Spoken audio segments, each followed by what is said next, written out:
বহুল আলোচিত ২১শে আগস্ট গ্রেনেড হামলা মামলায় খালাস পেলেন বিএনপির ভারপ্রাপ্ত চেয়ারম্যান তারেক রহমান সহ দণ্ডপ্রাপ্ত বিএনপি নেতারা। মামলাটির বিচারিক আদালতের রায় বাতিল করেছেন হাইকোর্ট। পর্যবেক্ষণে আদালত বলেছেন, মামলার বিচার অবৈধ ছিল।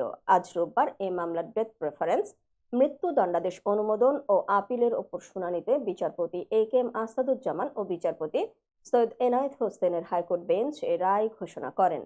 গত ২১শে নভেম্বর মামলায় ডেথ রেফারেন্স ও আপিলের ওপর শুনানি শেষে যে কোনো দিন রায় ঘোষণার জন্য রেখেছিল হাইকোর্ট। পরে রায় ঘোষণার দিন ধার্য করা হয় রোববার।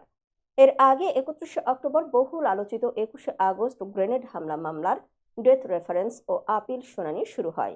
২০০৪ সালের ২১শে আগস্ট রাজধানীর বঙ্গবন্ধু এভিনিউয়ে আওয়ামী লীগের সন্ত্রাস বিরোধী সমাবেশে এই গ্রেনেড হামলা হয়। এ ঘটনায় করা মামলায় ২০১৮ সালে ঢাকার দ্রুত বিচার ট্রাইব্যুনাল ১-এর বিচারক শাহেদ নূর উদ্দিন রায় ঘোষণা করেন। রায়ে ২০০১ থেকে ২০০৬ সালের বিএনপি জামাত জোট সরকারের স্বরাষ্ট্র প্রতিমন্ত্রী লুৎফুজ্জামান বাবর, উপমন্ত্রী আব্দুস সালাম পিন্টু সহ ১৯ জনকে মৃত্যুদণ্ড দেয়া হয়।